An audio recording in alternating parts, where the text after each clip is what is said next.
사독과 아비아달이 하나님의 궤를 예루살렘으로 도로 메어다 놓고 거기 머물러 있으니라. 다윗이 감람 산길로 올라갈 때 그의 머리를 그가 가리고 맨발로 울며 가고, 그와 함께 가는 모든 백성들도 각각 자기의 머리를 가리고 울며 올라가니라. 어떤 사람이 다윗에게 알리되, 압살롬과 함께 모반한 자들 가운데 아히도벨이 있나이다. 여호와여, 원하옵건대 아히도벨의 모략을 어리석게 하옵소서. 다윗이 하나님을 경배하는 마루턱에 이를 때 아렉 사람 후세가 옷을 찢고 흙을 머리에 덮어쓰고 다윗을 맞으러 온지라. 다윗이 그에게 이르되, 내가 만일 나와 함께 나아가면 내게 누를 끼치리라. 그러나 내가 만일 성읍으로 돌아가서 압살롬에게 말하기를, 왕이여, 내가 왕의 종이니이다. 전에는 내가 왕의 아버지의 종이었더니 이제는 내가 왕의 종이니이다 하면 내가 나를 위하여 아히도벨의 모략을 패하게 하리라. 사독과 아비아달 두 제사장이 너와 함께 거기 있지 아니하냐? 내가 왕의 궁중에서 무엇을 듣든지 사독과 아비아달 두 제사장에게 알리라. 그들의 두 아들 곧 사독의 아히마아스와 아비아달의 요나단이 그들과 함께 거기 있나니 너희가 듣는 모든 것을 그들 편에 내게 소식을 알릴지니라 하는지라. 다윗의 친구 후세가 곧 성읍으로 들어가고 압살롬도 예루살렘으로 들어갔더라.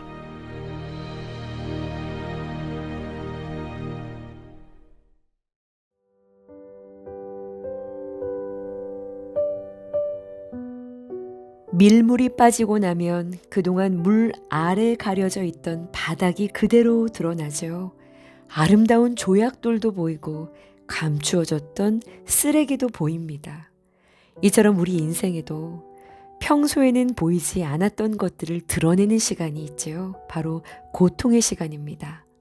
평안할 때에는 많은 사람들이 곁에 있어요. 내가 잘 되고 있을 때, 가진 것이 많을 때, 영향력이 있을 때에는요, 사람들이 곁에 모여듭니다. 그러나 모든 것을 잃고 더 이상 얻어갈 것이 없어졌을 때, 오히려 가까이 지내는 것이 손해가 될 것 같은 순간이 오면 그동안 맺어왔던 관계의 진실이 드러나지요. 그래서 고난의 시간이 우리에게 남겨주는 가장 귀한 선물 가운데 하나는요, 누가 진정한 친구인가를 알게 해준다라는 겁니다. 오늘 본문의 다윗은 바로 그 시간을 지나가고 있어요. 사독과 아비아달이 하나님의 궤를 메고 예루살렘으로 돌아간 뒤에 다윗은 본격적인 피난길에 오릅니다. 압살롬의 반역으로 왕궁을 떠난 다윗은 30절의 말씀처럼 머리를 가리고 맨발로 울며 감람산을 오르지요. 다윗이 감람산 길로 올라갈 때 그의 머리를 그가 가리고 맨발로 울며 가고, 그와 함께 가는 모든 백성들도 각각 자기의 머리를 가리고 울며 올라가니라. 왕으로서 겪을 수 있는 가장 큰 수치를 겪고 있는 중입니다. 아버지로서 감당하기 어려운 아픔의 시간이죠. 그런데 바로 그때요, 또 하나의 소식이 들려옵니다. 31절의 상반절인데요.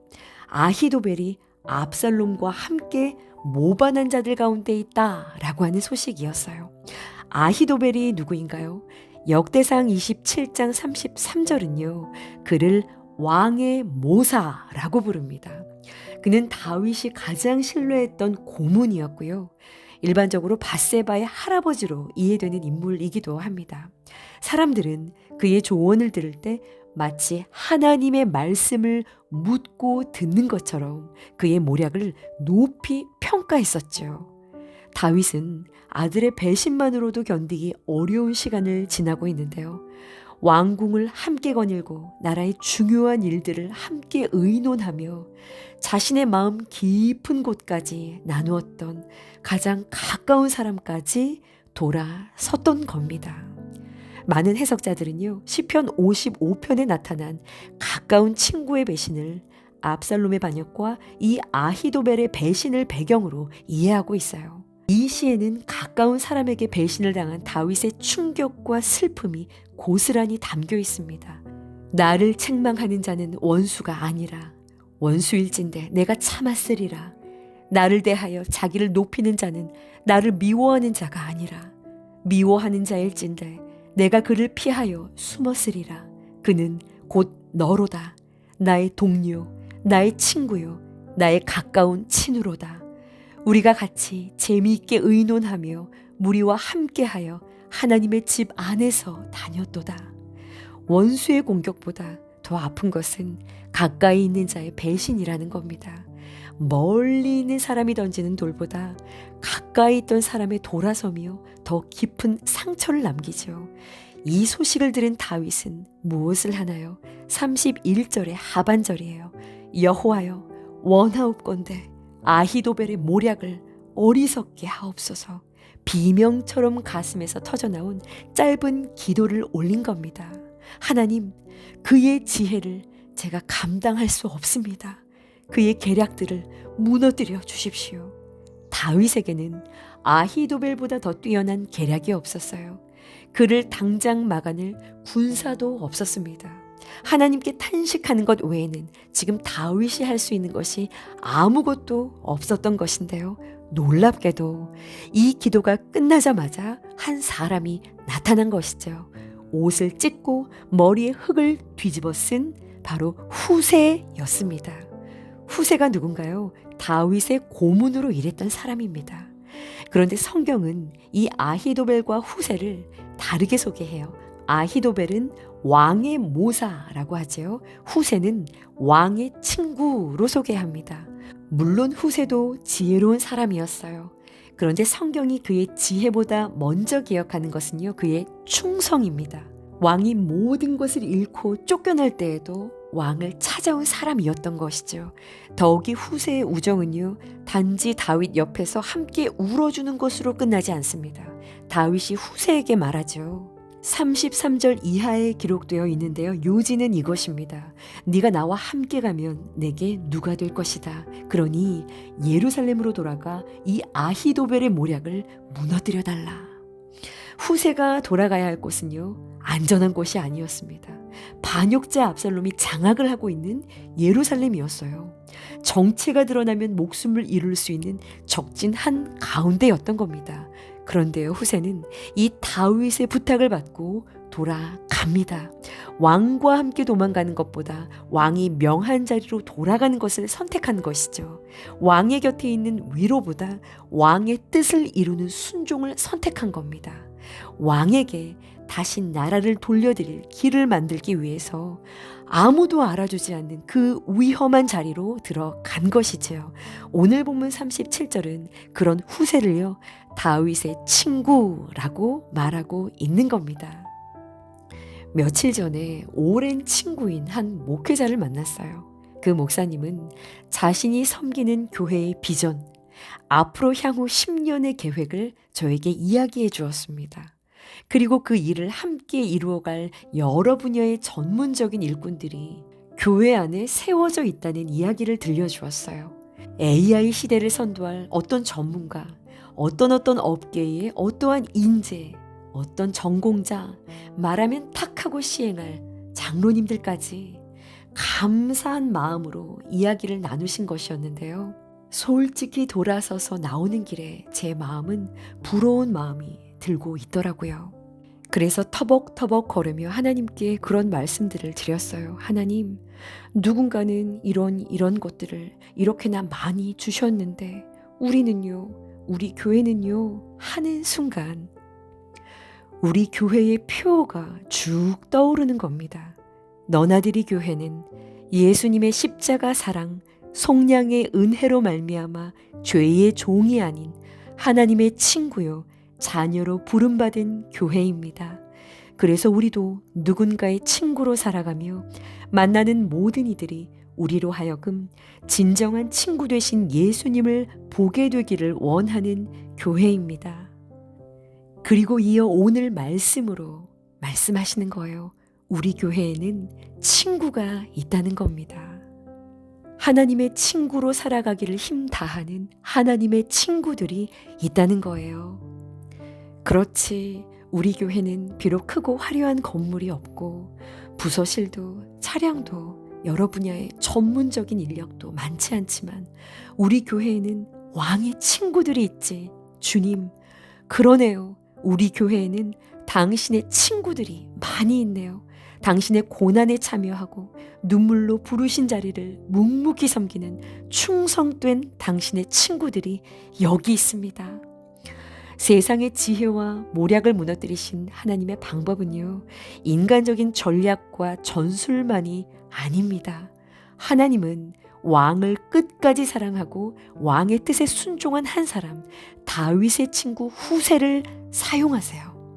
이 반역의 시간을 역전시키시고 하나님의 나라를 회복해 가시는 일에 하나님은 탁월한 능력을 가진 사람이 아니라 왕의 뜻에 충성하는 친구, 이 후세 한 사람을 세우셨던 겁니다.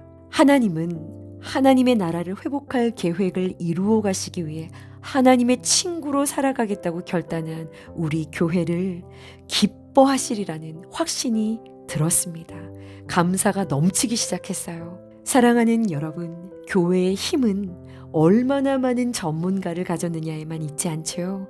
교회의 진정한 힘은 얼마나 많은 사람이 왕이신 예수님의 뜻에 충성하는 친구로 서느냐에 있는 줄 믿습니다. 후세는 다윗과 함께 도망가는 길보다 다윗의 명령을 따라 위험한 예루살렘으로 돌아가는 길을 선택합니다. 정체가 드러나면 생명을 잃을 수 있는 적진 한가운데로 들어가 다시 왕이 돌아올 길을 아무도 알아주지 않는 자리에서 준비한 겁니다. 성경은 바로 그를 다윗의 친구라고 부르고 있는 것이지요. 그런데 여기에는 더 깊은 복음이 있습니다. 후세는 다윗을 위해서 목숨을 걸었지요. 그런데 우리의 참된 왕이신 예수님은 친구라 불릴 자격이 없는 우리를 위해서 먼저 목숨을 버리셨다는 거예요. 사람이 친구를 위하여 자기 목숨을 버리면 이보다 더 큰 사랑이 없나니. 우리가 예수님의 친구가 된 것은 먼저 우리가 주님께 충성을 했기 때문이 아닙니다. 예수님께서 죄인된 우리를 먼저 사랑하시고 십자가에서 자기 생명을 내어주셨기 때문인 거예요. 그렇게 우리를 먼저 친구로 삼아 주셨다는 겁니다. 너희는 내가 명하는 대로 행하면 곧 나의 친구라. 여러분, 우리 그런 주님의 친구로, 왕이신 예수님의 친구로 살아가기를 소원합니다. 오늘도 세상의 모략을 무너뜨리시고 하나님 나라를 회복하시기 위해서 능력 있는 자가 아니라 왕을 끝까지 사랑하는 친구를 찾으시는 하나님의 눈에 반짝반짝 빛나는 자들로 발견되어지는 우리 교회가 되기를 주님의 이름으로 간절히 축원합니다. 기도하시겠습니다. 울며 가는 고난의 길, 구원을 위한 그 십자가의 길, 그 곁을 따르는 친구로, 충성스러운 친구로 주의 곁에 머무는 자가 되기를 원합니다. 감히 당신의 뜻을 나눌 자로 먼저 사랑하시어 우리를 불러주신 그 은혜에 감탄하며 다시 오실 왕의 대로를 부르신 자리에서 묵묵히 끝까지 잘 감당하는 충성된 친구로 오늘을 승리하며 살아가게 하여 주옵소서. 모든 눈물을 닦아주시는 참 친구 되시는 예수 그리스도의 이름으로 기도합니다. 아멘.